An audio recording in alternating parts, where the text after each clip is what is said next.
Hello, hello. Hi. Wow. Hi. Hi. What if I spoke like that the whole time? I probably wouldn't be married to you. Oh, no, not the whole time in our marriage. I mean, the whole time during our podcast. Oh, during the episode, I'd be married to you. High stakes. Yeah. You'd stay married to me if I talk like that on one podcast? I would definitely stay married to you. That's nice. Thank you. It would just be a hard conversation to have. Hi, everybody. Hi. Welcome to my weird husband's voice. I couldn't figure out how to say it. Your weird husband's voice? Okay. That was really difficult to figure out how to say. Welcome to the uncomfortable listening experience you're about to have. I feel like that would be a great podcast. The uncomfortable listening experience. We are the uncomfortable listening experience. Today, we wanted to talk about... Tell me what we're talking about. Gosh. I'm going to figure out how to sum it up right now, and then you're going to have fun summing it up in a title later on. But I want to talk about... Wow, that felt so loud. What did? The audio in my ears. Did I turn up yours on accident? Yes, it is so loud. Now it's too low. Low, low, low, low, low. Low, low, low, low, low, low, low, low, low, low, low, low, low, low. It's too low for real. Low, low, low, low, low, low, low, low, low, low, low, low, low, low, low. Should we start it over? No, I don't think so. I say we just go for it. Okay, I wanted to talk about the tension in relationship, especially if you are someone who has been pursuing any level of health, healing, therapy, wholeness, self-awareness, whatever you want to call it.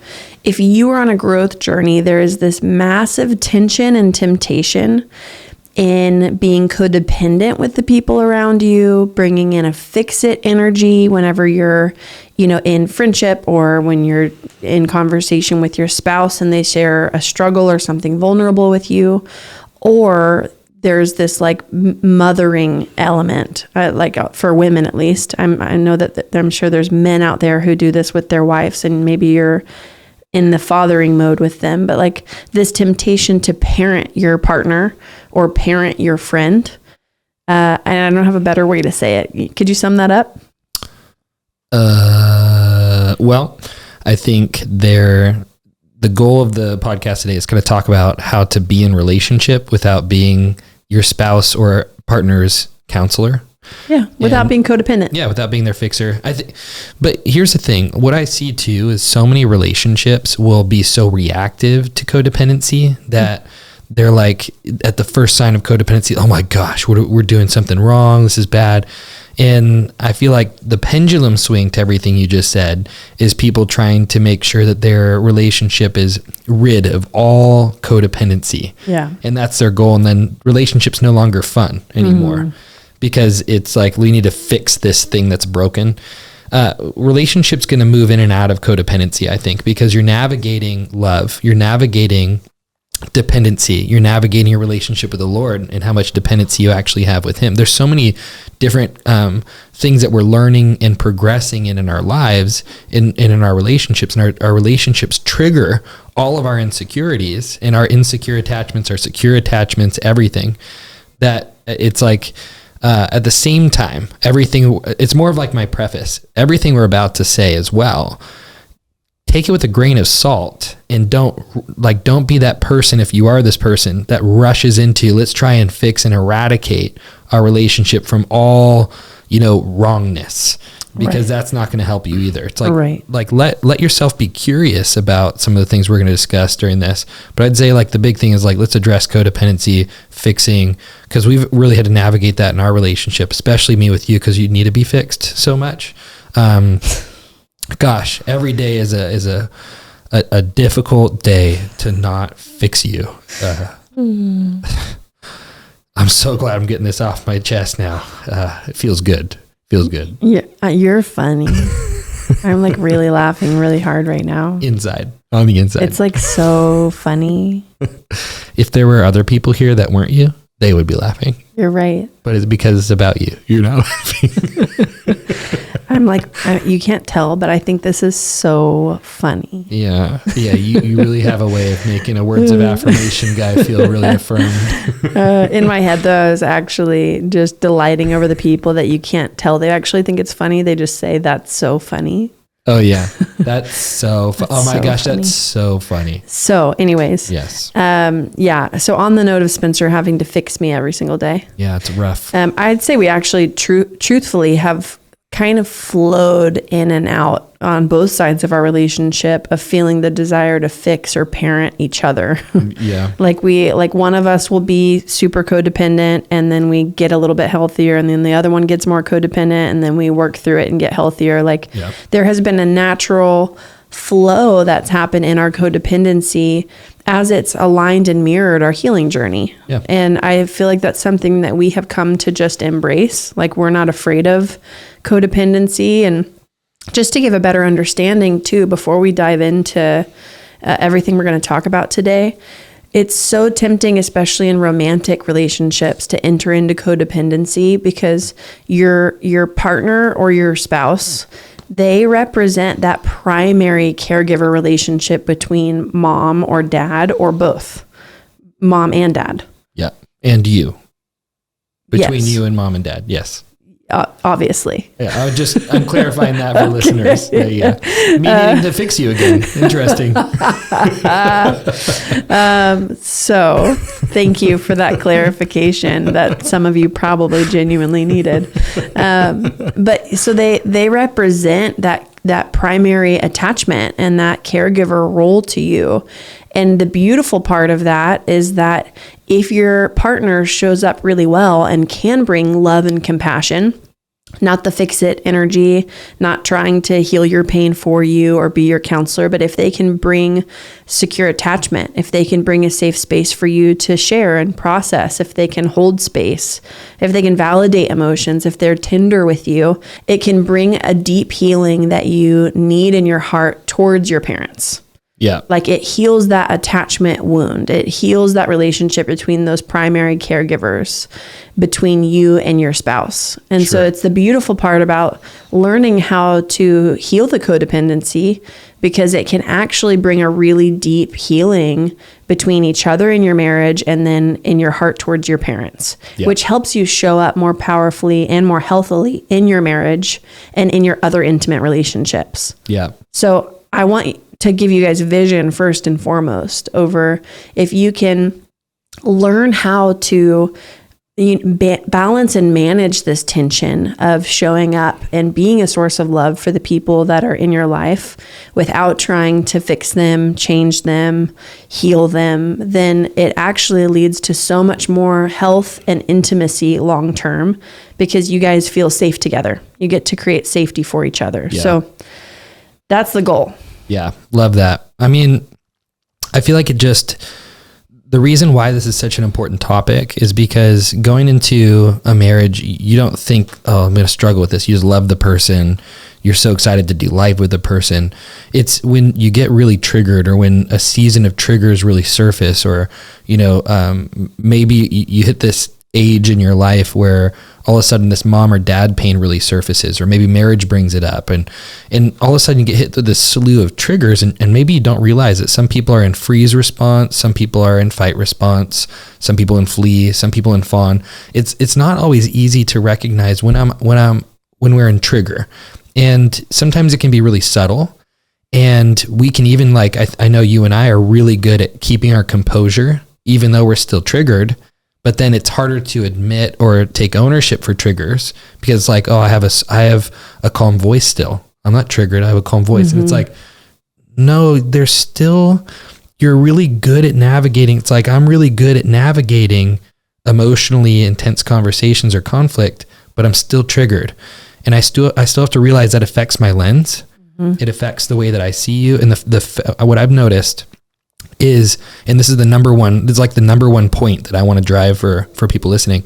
The most important thing you can do is take ownership for your own tenderness, your own triggers, your own pain in relationships.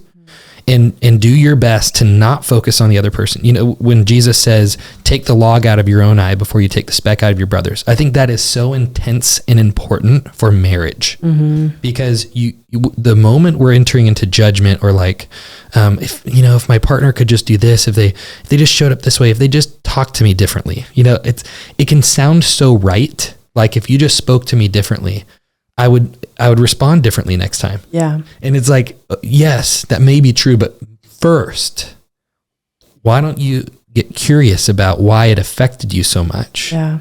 And actually ask the question, is there something deeper going on in me? Is there a tenderness that poked on that I need love in my heart for before I can jump into this conversation as a fully present, like full of love, connected human being? Yeah, often the question that I ask myself in moments whenever I can tell you're triggered is, can I be okay right now, even if he's not okay?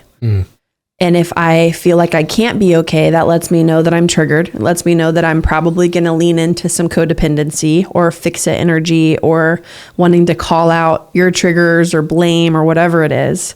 But if I can actually learn how to take care of my heart, which is, I think, something we've gotten really good at doing over the last couple of years, it's like, okay, you have big pain right now. How can I still be okay? How can I create safety inside of myself without needing your behavior to change in order for me to be okay? I want to take it one step further, because it's something I've learned with Laura too, is can I be okay and connected to you?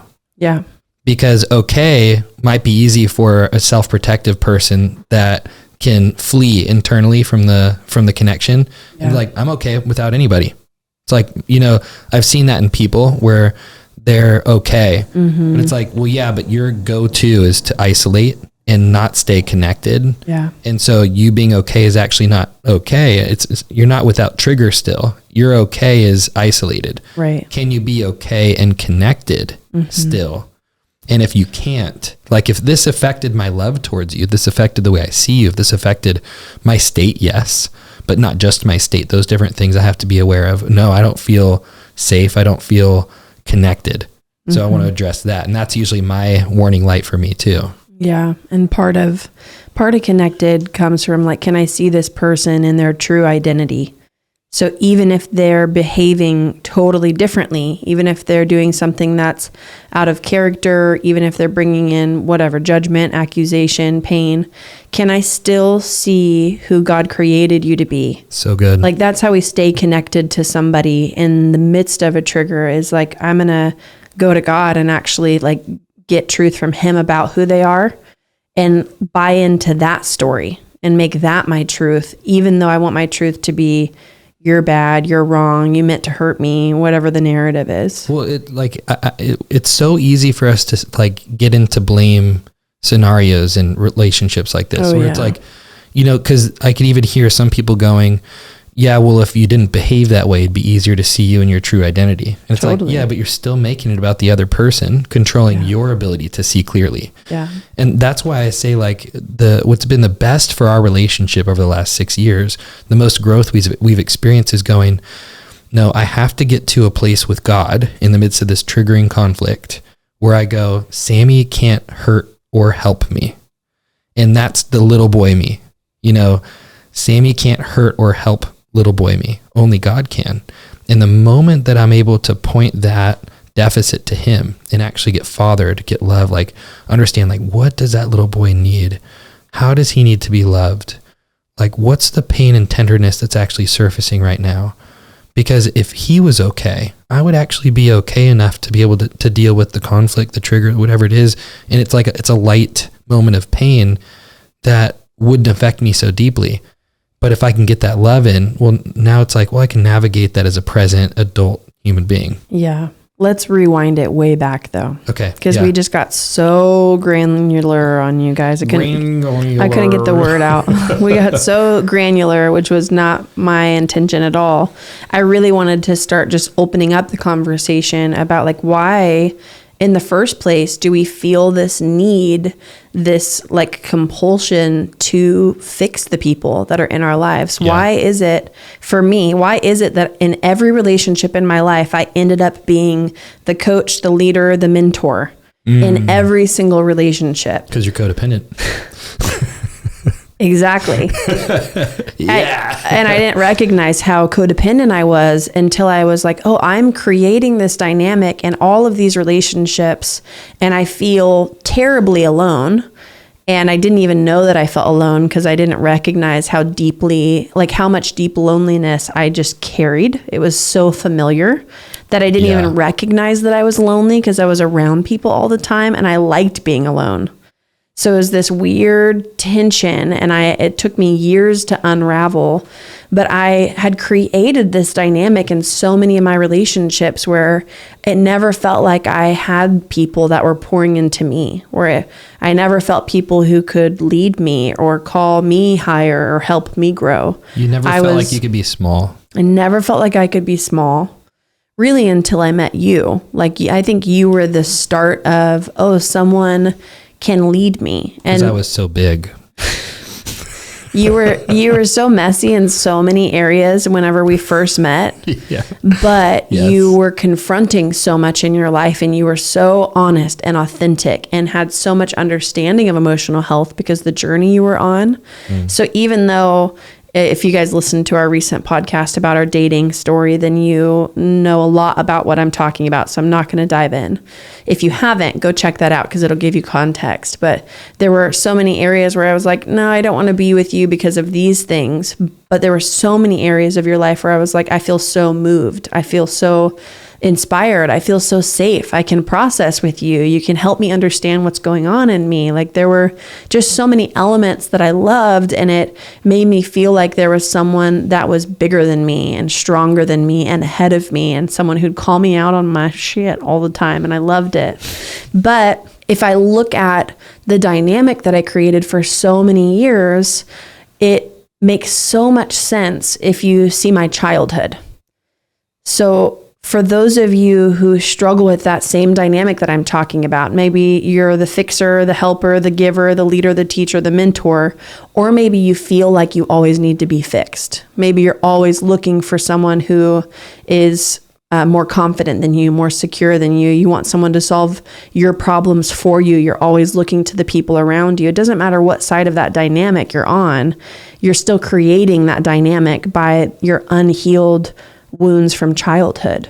But if we look back to what we did or didn't get from mom or dad, we can make a lot of sense around our cycles and our behaviors. Like, there were a lot of moments from the age of 5, like literally the age of 5, that I acted like the caregiver to my siblings, to the people around me. There were a lot of moments where my mom confided in me at a really young age with things that I shouldn't have known about.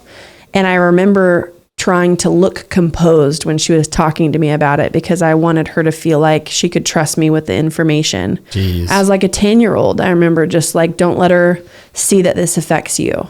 And there was a lot of responsibility that I took on as a little girl because of how much chaos was happening in my home.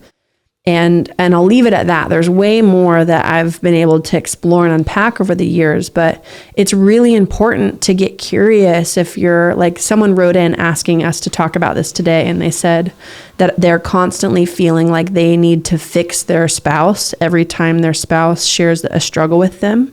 Yeah. And they're like, how do I not fix them? Like, how can I just be compassionate? Because when I'm compassionate, I feel like I'm enabling them. And I don't want to be the person that's fixing them, but I feel like I just don't know how to show up. Yeah. And they also were sharing that they had that same dynamic with their parents growing up. And so they know where it comes from. But that is the first step, is like, let me get really curious about what happened in my childhood where I felt the need to take on this over responsibility.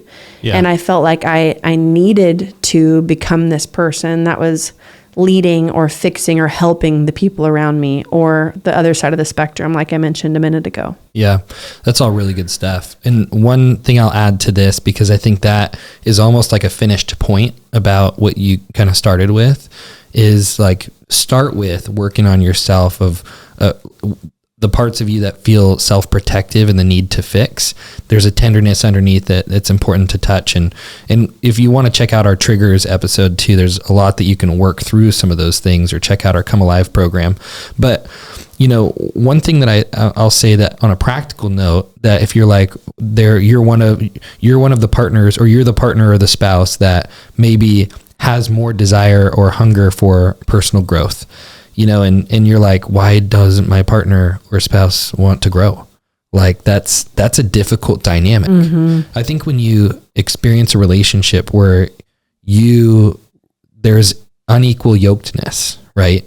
Maybe one of you is more surrendered to God. Maybe one of you is more hungry for growth. Maybe one of you, it's like there's so many of those dynamics, and it could have been the way you started your relationship, or it could also be big pain came into the relationship and it shut down one of you. But whatever the case, a lot of relationships are dealing with this big power struggle. And usually it's birthed out of codependency. It's, I need you to be a certain way for me to be okay. You need to address that. But then once you've addressed that, I think on a practical note, and you have to be honest with yourself, are you going after your own stuff? And are you confronting, I need this person to be a certain way for me to be okay? If you're confronting that, I will say this. A better way than fixing your partner would be to ask your partner questions, and questions around, hey, I just wanted to, maybe it's during a date night. You guys have a date together, whether it's you or the other person initiates the date, and go, hey, can we just talk about a few things that are really on my heart? And then you can start talking. And I think it would be a really good idea to go, and we've done this before. I just want to talk about what we see for ourselves over the next 5-10 years. You start vision casting. What do you want in your life? How do you want to, what do you want to be known for? What are the areas you feel really excited about? What are the areas you're excited about growing in? Personal growth is best, I think, kindled when you're focusing on where we're going and a vision ahead of us, and not the areas that need to be fixed, areas that are problems, quote unquote problems, areas that without a critical spirit, how can you look at your lives and invite the other person into having dreams, desires, and passions? How can it be something that the personal growth is something that's a byproduct of where you guys want to go together? And once you guys can get a singular vision for your marriage and for yourselves, and you can pour into those things, I'm so excited about that for you. It's maybe for a husband, for instance, that's not super hungry for personal growth, you just constantly ask him, what are things you really wanted to go after? You invest in those things. Maybe he wants to grow in a specific skill. That's so awesome. Let's get you in a course or a book or something. And I'm not saying you have to, but I just want to support you in that. How can I support you? Asking those questions on and on and on, and not in a way that you're trying to get them to do it, but just go letting that person know, I care about the things you care about, and I want to see you go after your dreams. I think in that place, then, if it's a part of your vision to personally grow and have more connection with each other, where you get to share that as the other person, I want more connection with you. I want to feel safer with you. I want to have a love experience with you. I want to have such a tight, connected marriage. I know I've played a part in not knowing how to do that. What if we got marriage counseling together? That's when you can plant one of those seeds at some point when that person feels like you're on their team, you're on their side. And I think that's going to take some time to build that type of safety and equity. If you have been a fixer, you're going to have to build some history and trust for them to see that you haven't fixed them, and that you've literally just been in the relationship for their good. Yeah. I think one, it's with that, but also a different note, one really practical thing, if you're someone that feels that constant desire to fix, is every single time you're checking in on your partner or friend or whoever it is in your life, and you're asking them how they're doing, and they are sharing a struggle and they're being vulnerable, make it your goal to bite your tongue, nod your head, validate, which just sounds I'm so sorry, that sounds really hard. I can't even imagine or I know what that feels like, to struggle, to feel you don't know how to get free from something. I know what that feels like, to want to change and not know how. I'm so sorry. Tell me more. Tell me more about that. I want to hear. Like, make it your goal to only listen, acknowledge, validate, and then bite your tongue with any suggestions, recommendations, tools, fix-its, and then let yourself face and feel what comes up inside me when I hear them struggling. Like, what are those thoughts? Like, spend time journaling about it. Like, what am I afraid of? Am I afraid if my spouse doesn't work on this, then it's going to make our marriage harder? Oh, so now you're finding out you didn't want to fix them for their sake, just so they could get free. You wanted to fix them so that you could be okay, which is what we often do in our dynamic with parents when we're young. Whenever there's chaos, whenever there's pain, a lot of the time the child starts moving into that counselor role or supportive role or fix-it role or parent role, because they're like, how can I help you be okay? Because my needs are all dependent on you. Yep. And if you're okay, then you can take care of me and give me what I need. If I can take care of mom's crazy emotions, then she can be nurturing again. And then I can feel less anxiety again. It's survival. It's a little kid trying to have a mom or dad. Yep. And when you aren't getting mothered and fathered in the way that you need, you find different coping strategies in order to get that need met and those deficits filled. Yep. And you'll recognize that that's what shows up a lot. Like, I remember in the beginning of our marriage, whenever there were big triggers, it was terrifying for me seeing Spencer get triggered because he had been so safe, so loving, so consistent. And then when he had big pain that came up, it flashed me back to my childhood of, oh no, like Spencer, just like my dad, isn't going to be able to show up for me. I'm not going to have a man that is strong, that's consistent, that's loving, that's safe. And so I would put in, oh my gosh, you guys, the things that I tried to do to fix Spencer, the strategies that I'd come up with for him to work on himself, for him to get healing, for him to get freedom, all out of this desperate attempt that he'd be okay so that I could be okay, so that we could have a secure, loving marriage. And I really had to start taking a lot of ownership over my own internal pain, because I couldn't unconditionally love him, and I couldn't bring in real compassion and real empathy and be a supportive role in his life until I took care of those big gaping wounds in my heart. And it wasn't until I could start pouring love into those areas, which really only happens when we're triggered. So like, you might have to get triggered first before you can effectively do this. This is the hard caveat to this. But it wasn't until I could really like take ownership over getting those needs met that I could show up for him and be able to bear holding space for him, to be able to bear him sharing his struggle and me not trying to do anything about it, for me to just listen and love him and empathize with him as best I could. And the crazy part about that is, as you start taking inventory of what's happening in you in those moments, and you take care of your heart and learn how to bring empathy, love, and compassion in those moments, is it's kind of like a launching pad for your partner to start actually working on it, because they have the security and safety net of a secure relationship. A safety nut or a safety net? I did not say nut. Did I say nut? It sounded like nut to me. said net. Net. Oh, it sounds like nut. It does. Net. When you say it, it sounds like nut. It does sound like... I didn't need a safety nut. You don't want a safety nut? I already got a safety net. That's weird. I don't know. It's weird that you wouldn't want another one. I got 2 safety nuts. If you want a safety net, I have one for you. I have a safety net. Every relationship needs a safety net. So speaking of safety nuts, anyways. What about a safe word?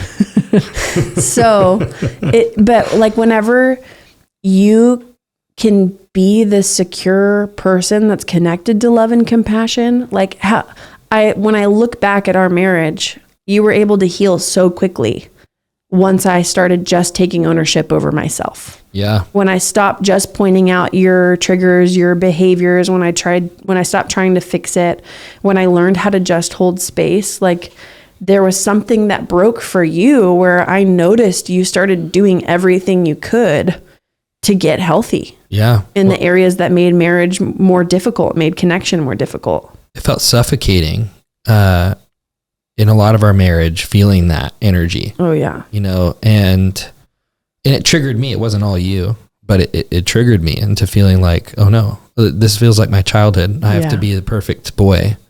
Otherwise, mom, which the entire burden was placed on her because my dad was like so not available for a lot of stuff. And so the whole burden was on her. She should have never had to carry that, but she also was very overwhelmed and had big emotional swings. I felt like I had to control that. And so to feel that weight in our marriage was like, it suffocated me. And that was hard. And so when I started watching you take ownership for stuff and really not fix or rush to, because honestly, I started feeling this intense responsibility. Like the only reason I do loving things or do right things is for you to be okay. So I lost connection with doing right things or doing good things or having good behaviors because I want to. So I lost connection with that. So I started doing those things less because it was always like this striving and toil. It wasn't birthed from this place of identity and self-love. And anytime you're in toil, things that you love to do will stress you out and it's like when you work a job 10 hours a day you hate versus working a job 10 hours a day you love. The difference in energy at the end of your day is vastly different, right? And that's kind of what it felt like for years in the marriage, but it was so cool getting to watch that because I did feel so much safety and so much mess did come up for me that needed to come up. And I think that's just what marriage does is it surfaces things that need healing. And I started, one of the big things was like, I think working out, training, taking care of myself with nutrition.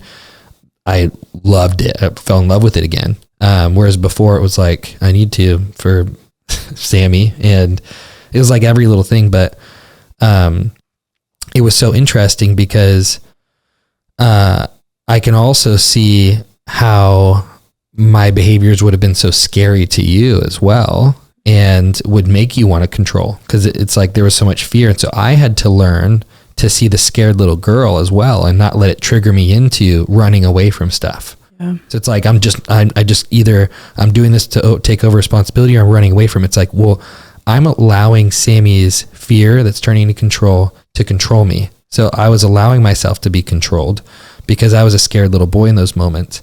If I can get my heart taken care of, I can actually see Sammy as just a scared little girl. She's scared. She wants connection. And the only way she knows is to create a safe environment. And I'm not creating a safe environment for her, and so I got to, on my side of the road too, learn to not take over responsibility for your emotions. And also like learn to just go like, whether she's okay or not, it's not my responsibility. It's my responsibility to bring the love I have to give. Yeah. And recently over the last year, I've been doing less of like, what am I responsible to do? I've been asking that question less internally. I've been more asking the question, what's in my heart to do? And the more that I've done that, my heart has been involved in things that there's been moments where I haven't done things. But when I do things, my heart is like more in it and I'm more present. So big. What's it like? Things. Okay. Like, for instance, if you're going out with the girls and you're like, hey, can you take Wilder, on this night? There was like a night that I was like, I don't think I can do that. And it caused tension and everything. But I know that having that moment and getting to have a voice in it, the next time when I was like, I want you to go, you could feel it. I could feel it, that I wanted to be with Wilder. I wanted you to have your night out. I felt like this desire for you to be free, to be connected. And I think the time before I was like so overwhelmed and stressed by stuff that I didn't have capacity to want it. Mm-hmm. And whereas before it's just like, doesn't matter. I'm going to do it because that's what a loving husband does. Yeah. Right. And no longer going, what does a good husband do? It's what's in my heart to do. Yeah. And really getting connected to my heart and the things that I needed to get connected to came from you also playing a part in being that safe person. It's like, I don't want to control you because I want you to find it in your heart to do the things that you want to do. Mm-hmm. Right. Yeah.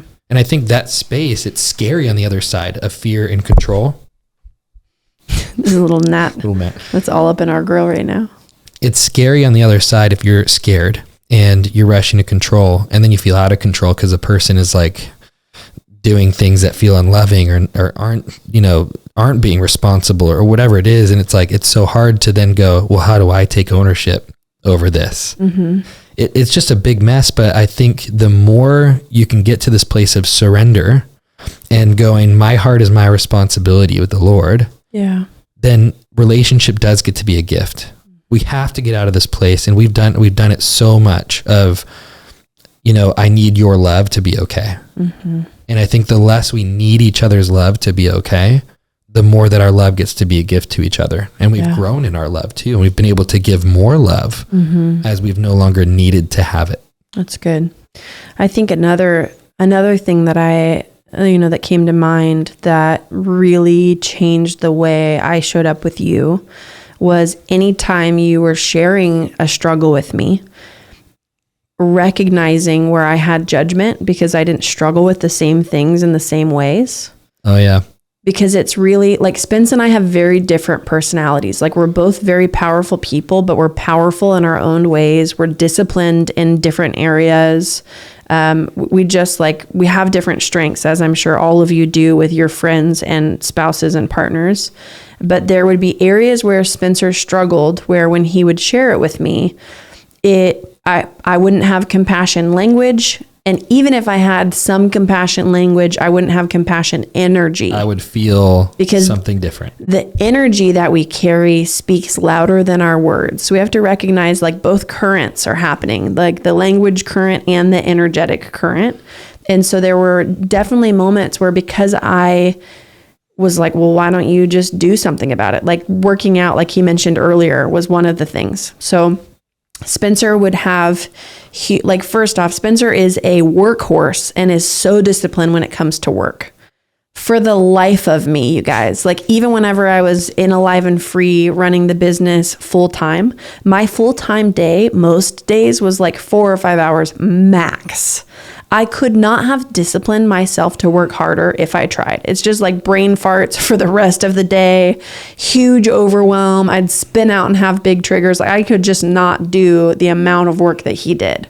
But when it came to eating healthy and working out every day, I could do it to the T every single day, have longevity and consistency, have no health issues, just like take massive ownership over that. And it was an area for Spencer where he'd kind of pendulum swing, where he'd get so into work that he'd forget to work out, or he would go so long without eating that then he would have like a really big bad meal. And then he would go to the gym finally like 2 weeks later and then work out so hard to overcompensate for not working out. Then he'd get an injury. So then he'd complain to me about his injury. And I'm sitting here like, what the frick were you doing for the last 2 weeks, boy? Like, what do you mean you're surprised that you got injured? You sat for 2 weeks straight and then lifted 300 pounds and now you're confused that you're injured. And so this is an example where I would come up with a strategy for him of all the things he needed to do to fix himself. Or if he was struggling and saying like, hey, I'm having a hard time finding myself attractive. I feel overweight. I don't feel good about myself. My brain is like, well, you could do a lot of different things to change that. But that's not what he needs to hear in those moments. Yeah. And so instead of sitting there being like, well, why are you doing that? Which is judgment. Or why don't you just do it like this, fix it? I would look at what are areas where I struggle, where I get stuck in powerlessness, or where I struggle to have consistency, or where I don't feel capable. Like what are the areas where I can let myself feel how hard it is to struggle? And if I can look for that inside of myself and just connect with the feeling of this is something that's really hard for me, then I can empathize with him and just be like, yeah, you don't, like truly, I wouldn't say this out loud, but internally like, oh yeah, you don't know any better. Otherwise you would do it differently. And you're genuinely doing the best you know how to do. Even if I think that you can be better or do more or do it differently, even if I've seen you do it, quote unquote, better in different seasons, like you're giving it the best you can right now. And I feel a lot of empathy that this is an area where it feels really hard for you. Like there was, when I had Jordan on, Jordan Webb, he was talking about, his kids and their cleanliness in their rooms. And his son that he adopted, he had a different standard for him, because he is like, he would tell his other kids, he's like, he needs time to learn this culture and to learn how to take ownership in his room. He's grown leaps and bounds, but you guys have to know, like, hey, tell them, you know, and he'd ask him, like, tell them about your life growing up. And he would share, and he's like, you know, I think it was Colton. Was it Colton? He was like, it was trash everywhere. He's like, no, describe the trash. And his parents were literally like hoarders. And so it was just like piles, and there's nothing was clean. And so for the first 10 years of his life, almost, he was living in this hoarder home where there was nothing was ever clean. He never had a clean bed. Nothing was washed. It was just all these things. And then when you start to build an empathetic lens, you go, oh, I see things differently than you. But you have to get to an empathetic lens where you realize, I may not understand how this person is working, but if I, you know, and how they function. But if I can get to a place where I can see maybe that there is pain and loss and things that have happened in their life that have led to this behavior, this lack of ability or something like that, then it removes judgment, and I can just now move in with compassion and no longer need to fix. Yeah. But at the same time, judgment comes from a need for you to be different. It's like, judgment is like a protector from feeling threatened for something. We see that with the religious Pharisees, like, you know, anytime we're lost in judgments because there is some sort of trigger. It is not our natural way of doing things. It is not. We're not naturally meant to function that way. We're not naturally wired that way. And so we have to go, okay, why is there judgment happening here? But once you get to an empathetic lens, you can start to go, oh, you know, I can forgive or let go of my need for this to change and just empathize and also see progress, or be able to move in like, hey, what do you need? What do you need from me? That's one of the best questions you can ask from somebody when they're sharing a struggle. What do you need from me? How can I help? How can I love you? Because sometimes we assume too much and we jump in like, well, you're sharing with me. Like, do you want me to jump in with a solution? Like, why share problems if you don't want a solution? There's people that just have these code books that they bring to these conversations. And it's like, well, why don't you just ask, you know, instead of assuming too much, just putting too much on your shoulders even, you know? Yeah. That's so good. Yeah. So I think like coming from that place of like looking for like, where can I say me too? You know, where can I say, oh, I know what that feels like. Yeah. You're not alone in this. Like I have that same struggle internally in a different area. And I know how hard it is to feel stuck in that. Like, I'm so sorry. I'm here for you. How can I love you? What do you need from me? Like love that point. I think whenever I could learn how to bring that energy in with you, and when I could get out of that perfectionistic hierarchy spot of like, well, I'm powerful in these areas, why can't you just be? Or like, I'm going after my healing in all of these areas, like, why can't you just heal this one thing? You know, like if I can get out of that place of judgment and into compassion and empathy, what's the right word? It's like that humility that it takes for you to get to that place of empathy creates so much safety and connection in a relationship, where it's almost easier for that person to want to hear the ways for like that they could get help, or to want to ask for your advice, and for you guys to do things as a team. And then you can't take ownership or responsibility for fixing that person after that too. That's the beautiful part, is like they get to grow, you get to feel hopefully loved and valued, because for those of us that have that need to lead or help or fix, like a lot of us do get like there's a healthy level of value that some of us receive by getting to function in our strengths. Yeah. It feels good to be able to be like, hey, I can love you through this. Hey, I have some practical things that could maybe really help change your struggle that you're in. Like, would you like to hear those things? You know, like, but when we can come from this posture of, I have to fix you so that you could be okay, so that I can be okay. If we can get out of that energy and into, hey, me too, I want to love you, I'm here for you. Is there anything, like, would anything practical be helpful right now? Like, are you wanting advice? Do you want me to just listen? Like, all of those questions are great questions to ask. You don't have to just pick one way. You can ask and then let them choose. And then they're going to be so much more willing and desiring to hear what you have to say in those moments. But it creates a safety where they don't feel like they're the project that needs to be fixed, or you're the parent and they're the child. They don't have to feel that, like, the energy that can come up whenever you're in that dynamic. Yeah, totally. Well, it's interesting, even like when Jesus brought in a solution with people, there was that moment where the man that was blind, the disciples were like, was this because of the sins of his parents or his own sins? And Jesus was like, I can almost see him being like, it was not about any of that. It's so that it's because I'm here, so God can be glorified. Like, I'm here, and he was like, I'm just worried about having compassion and love for this person. You're trying to figure out like what the problem is and where it came from. And it's like, we love this control behind, like, once I figure it out, like, gosh, people in Western culture, myself included, we're so addicted to figuring things out. Yeah. If I can figure myself out, figure my spouse out, figure out my problems in my life, man, I'll just be that much better off. Yeah. I mean, I have had to check myself in a lot of different moments. I don't have to do it nearly as much these days, but a couple of years ago, I remember constantly wanting to figure out other people's problems for them because it met a need for me. Like, if I can add value to this friend's life, if I can help them, I probably didn't struggle with this as much in our marriage as I did in other relationships.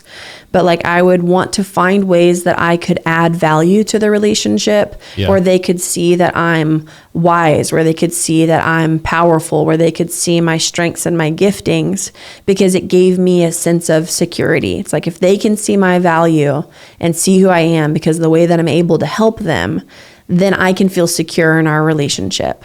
Yeah. So I was actually using the person in the moment to get a need met. Yeah. So checking yourself in moments of like, oh, I really want to give advice right now. Why am I wanting to do that? Yeah. What's my goal right now? What's my motive? And if you aren't trying to get a need met in that moment, then that's actually the healthiest place to be able to love somebody, to walk someone through something. So like, over the years, I've had a lot of beautiful moments where I don't play the helper, fixer, leader in my friendship dynamics anymore. I just come alongside them and listen and champion them, ask for what they need, how I can love them. But I've had a lot of beautiful organic moments where I've been able to walk someone through inner healing in a moment, or where I've been able to give them advice that changed their life in some way, but I wasn't using that as a way to get that need met in a moment. It was just an organic overflow of, hey, I love you and I care about you. Like, how can I be of service to you? And that Spencer is so fixated on this gnat that is just flying around the microphone right now. It's so hard to focus when there's like this little, like, it looks like a dragon when it's this close. It looks like a dragon. That's a stretch. It was also close to my eye and it still looked like a little piece of fuzzy lint. But anyways, like that's the energy that makes people like desire and value the help that you give and the help that you're bringing, because you're not using it as a way to get a need met. Yeah. Like, I can feel that energy when people have ever tried to bring that with me. And I'm sure that you can feel it too. So like, ask yourself questions when you notice that energy coming in. Well, like, I think this is a good way to ask this too. If you are still questioning, like, do I have that posture when I do come to bring advice? If someone completely rejects your advice, would you be okay? Yeah. If they're like, I don't want you to share with me. I don't want you to talk at me. I don't need advice right now. Would you be like, okay, no worries? Or would you be like, well, I just feel like you don't really value my opinion, or I just feel like, would it hurt your ego? Yeah, would it hurt your ego in any way whatsoever if somebody didn't receive your advice? Yeah. I think if you can go, I didn't need it, that's fine. Thank you for letting me know. Yeah. If you can respond that way, I think then you came with a healthy posture. Yeah. So I think there's a lot that we covered here, so I probably don't want to add any more. I'll add one last thing. No. If I can't add something, you can't add something. If you are ever giving advice, finding a way to just talk about yourself and the things that you've walked through is the best way to ever give anybody advice. Yeah. You know, Love so it. like, I know what it feels like to walk through that. I remember a time where X, Y, and Z, best way to give advice. That's why I like our two programs. You know, we have our Come Alive program and we have our Coach Launch program. Our Come Alive program is to help people find a spouse, but usually, like sometimes, like I think that was how we originally designed it, but actually it's just to help you heal. It's to help pain. you heal. But when we were reaching like tens of thousands of women, helping them heal, we didn't actually market it as a healing program. We marketed it as a program to help you find your spouse. But what did we do? We helped them focus on them. Yeah. And what happened was they ended up attracting and having boundaries with and filtering like into having healthy relationships. Yeah. A lot of them got married and have babies now. But the focus was you. Yeah. And that doesn't change when you are married. It doesn't change when you have friendships, right? So, and with Coach Launch, you'll become an incredible coach when you actually work on yourself and learn how to face yourself instead of rushing to be the savior again, because so many coaches, so many consultants, so many leaders are still trying to save the world in the ways they weren't saved. I mean, I think about all of the therapists and counselors who were running their own practices and are now going through our programs. They're like, man, I literally chose to become a counselor because I wanted to use it. Like I wanted to use school as a way to heal my trauma. And I believed if I could help other people, it would heal my trauma. Yep. Whether they consciously believed that or it was a subconscious thing. And now they're getting in Coach Launch. They're like, wow, I've never been able to walk through these things myself before. But now that I'm actually able to take ownership and heal my own heart, it's crazy how different it is when I'm showing up for someone else and how easy and organic it is to give away the things that I've been giving myself.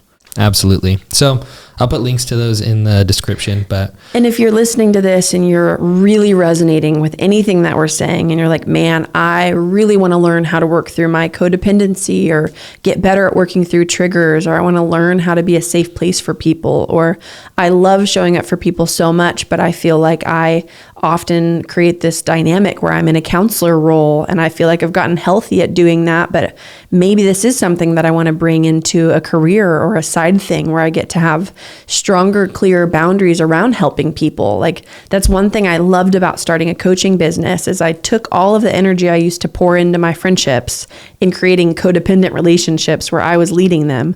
I poured all of that into starting a business, and I got this healthy expression and I had healthy boundaries around the people that I was helping and had people that were choosing into and paying for my time and the things that I've learned. And I was able to like walk them through inner healing and have a nice boundary around it where that was our dynamic. Yeah. And then I got to have clear boundaries and expectations in my friendships. Yep. So if that's you and you're like, I want to learn how to turn this into a business, then Coach Launch is an incredible resource for you. So those will be down below. But if this was helpful for you, please leave us a review and a rating. It is the best when you share it to your socials and tag us. Share it with a friend if this meant anything to you. And if you have anything else that you want to hear us talk about, please let us know in the reviews below or send us an email. You can send them to sammy@aliveandfreeconsulting.com if you have any podcast topics that you want us to share about. Yes. SAMMI. Thank you guys for your time. Fun hanging out. See ya. See you next time. Bye. Bye.